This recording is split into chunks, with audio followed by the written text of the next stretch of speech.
नमस्कार विद्यार्थी मित्रों, आप सभी कुशल होंगे। आज हम आपका पाठ्य पुस्तक इसमें से 8वां पाठ है चार्ल्स टाउन से जोहानिसबर्ग, जो महात्मा गांधी जी ने लिखा है। आज हम उसका पठन करेंगे, तो देखते हैं।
यह एक आत्मकथांश है जो महात्मा गांधी जी विदेश में गए थे तब के प्रसंग का वर्णन है। देखते हैं क्या कहना चाहते हैं पाठ में। एवं चार्ल्स टाउन से जोहानिसबर्ग, मोहनदास करमचंद गांधी, जिनको हम बखूबी जानते हैं, एवं उनका जन्म 1869, निधन सन 1948। महात्मा गांधी का जन्म गुजरात के पोरबंदर गांव में हुआ था। प्रारंभिक शिक्षा राजकोट में प्राप्त की। बैरिस्टरों की पढ़ाई उन्होंने इंग्लैंड में की तथा दक्षिण अफ्रीका के शहर में वकालत के लिए भी गए। वहाँ हिंदुस्तान के अधिकार एवं स्वाभिमान के लिए लड़े। बाद में भारत आकर उन्होंने अंग्रेजों के खिलाफ स्वतंत्रता की जंग छेड़ी, जिन्होंने उसमें सफलता भी प्राप्त की। उनकी अनुयायी में उनके नेतृत्व में सभी भारतीयों ने उनका साथ दिया और सभी के सहयोग से आज हमें आज़ादी प्राप्त हुई है। वे राष्ट्रपिता इसीलिए कहलाए कि उन्होंने हमेशा राष्ट्र के हित में काम किया। सत्यना प्रयोग गुजराती में 6 सत्यना प्रयोग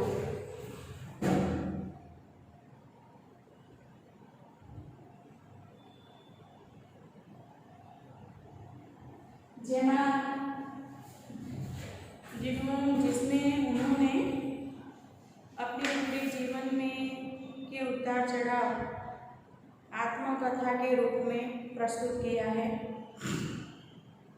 वो विश्व की अधिकतर भाषाओं में कि गांधी जी की सत्यना प्रयोगो जो पुस्तक लख्યું છે એને અનેક ભાષાઓમાં अनुवाद કરવામાં આવ્યો છે અને એ તેમની બહુ જ વિશ્વવિખ્યાત કૃતિ છે।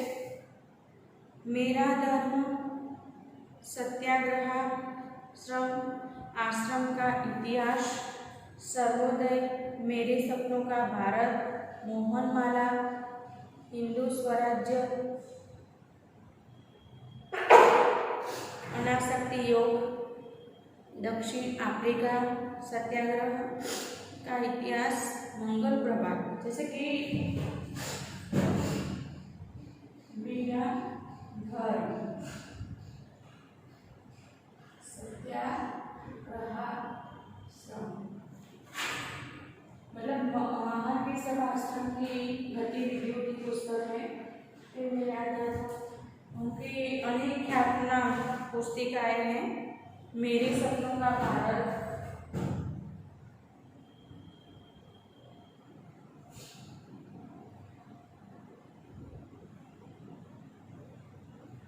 आगे पूरी ख्यातनाम कृतियाँ हैं। प्रस्तुत कृति उनकी आत्मकथा का अंश है। इसमें चार्ल्स टाउन से जोहानिसबर्ग की यात्रा में गांधी जी पर एक गोरे के द्वारा किए गए अमानुषिक व्यवहार का वर्णन है।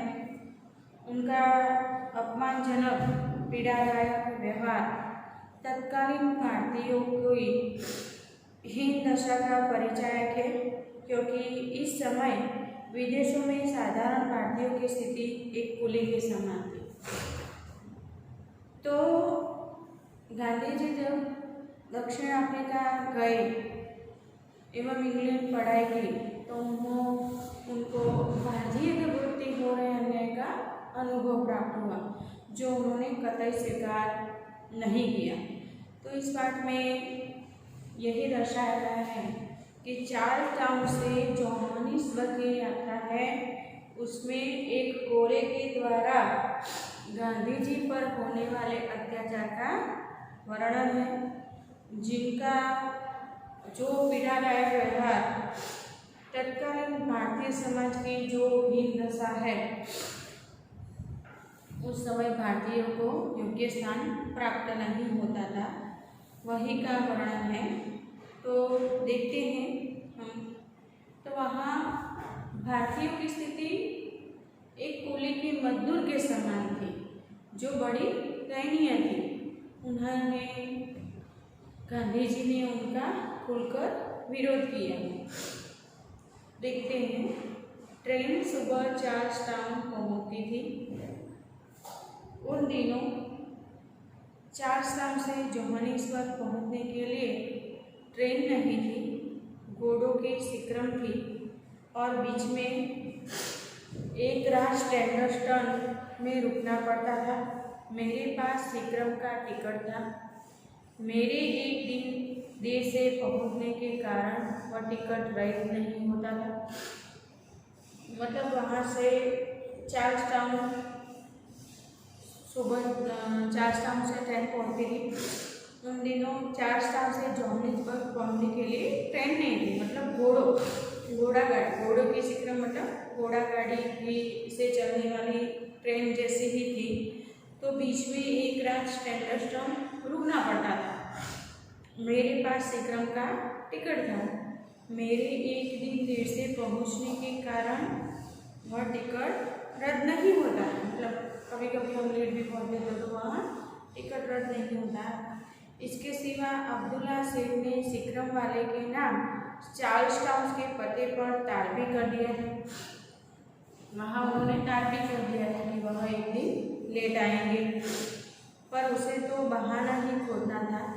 इसीलिए मुझे नीरा अजनबी समझकर उसने कहा, आपका टिकट तो रद्द हो चुका है। गांधी जी को अपमान करने के लिए वहाँ के जो इंचार्ज थे नीरा अजनबी, उन्होंने उनसे कह दिया कि आपका टिकट तो रद्द हो चुका है।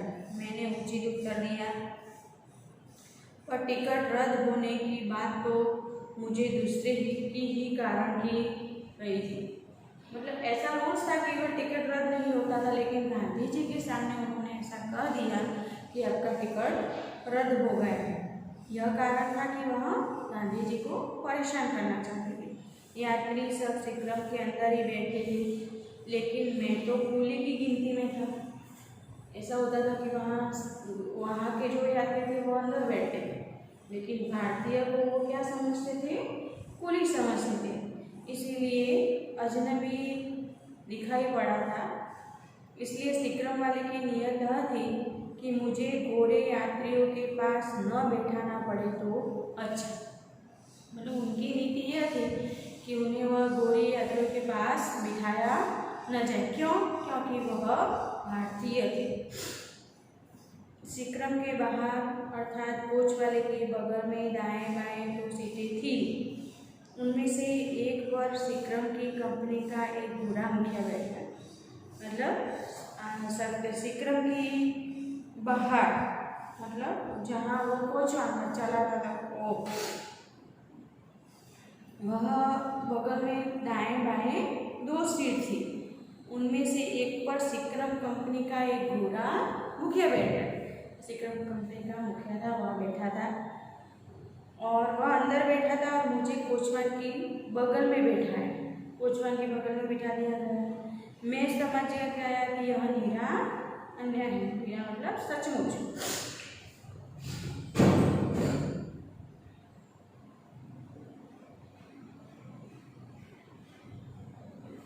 अन्याय है, अपमान है। पर मैंने इस अपमान को भी पी जाना उचित समझा। मैं जोर जबरदस्ती से अंदर बैठ सकूं ऐसी स्थिति नहीं थी। अगर तकरार में पड़ूं तो सिक्रम चली जाए और मेरा एक दिन और टूट जाए, फिर दूसरे दिन क्या हो सो देव ही जाने। मतलब एक दिन फिर अगर वहाँ नहीं बैठते तो एक दिन उनसे तकरार करते तो ऐसी स्थिति थी नहीं, तो वे फिर और लेट हो जाते थे। इसीलिए मैं समझदारी से काम लेकर बाहर बैठ गया, पर मन में बहुत झुंझलाया। गांधी जी बाहर बैठ तो गए कि अगर मैं उनसे ज़बरदस्ती करूँगा तो फिर ये मुझे बैठने नहीं देंगे, जाने नहीं देंगे, इसलिए उन्होंने उनसे आनाकानी नहीं की, वह बाहर ही बैठ गए। लेकिन उनके मन में झुंझलाहट थी, परेशान हो रहे थे। लगभग 3 बजे सिक्रम पार्टी को पहुँची, वहाँ का स्टैंड था। 3 बजे पार्टी को पहुँची।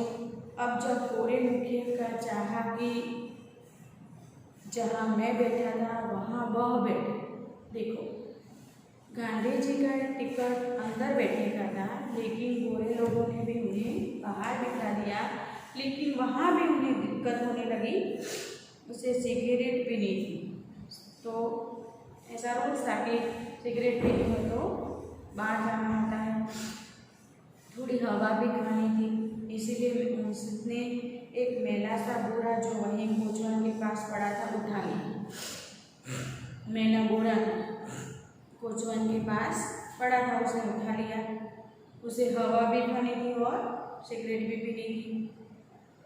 पैर रखने के पटिए पर बिछाकर मुझसे कहा, सामी तुम यहाँ बैठो। उसने क्या किया कि वो बोरा उठा लिया और पैर रखने के पटिए पर उसे पीछे जहाँ पैर रखे जाते हैं वहाँ उसे बिठा दिया और गांधी जी को कहा कि आप यहाँ बैठ जाओ, मुझे कोचवान के पास बैठना है। मैं इस अपमान को सहने में असमर्थ था। गांधी जी अन्याय सहन नहीं कर सकते थे, तो इसलिए मैंने डरते डरते उससे कहा, तुमने मुझे यहाँ बैठाया और मैंने वह अपमान सह लिया। मेरी जगह तो अंदर थी, पर तुम अंदर बैठ गए और मुझे यहाँ बैठाया। तो उसने, गांधी जी ने भी मना कर दिया कि मैं अब यहाँ से हिलूँगा नहीं, और डरते डरते कहा कि आप मेरे अंदर बैठना था लेकिन आपने मुझे बाहर बैठ दिया, मैंने वो सह लिया। लेकिन अब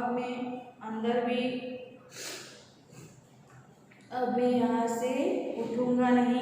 अब तुम्हें बाहर बैठने की इच्छा हुई तो मुझे यहाँ से उठा रहे हो, और सिगरेट पीनी है इसलिए तुम मुझे अपने पैरों के पास, आपको सिगरेट पीनी है इसीलिए आप मुझे आपके पैरों के पास बिठाना चाहते हो। तो मैं अंदर जाने को तैयार हूँ, पर तुम्हारे पैरों के पास बैठने को तैयार नहीं। मैं अंदर चला जाऊँ लेकिन आपके पैरों के पास मैं नहीं बैठूँगा। ऐसा कहकर गांधी जी ने समझा दिया।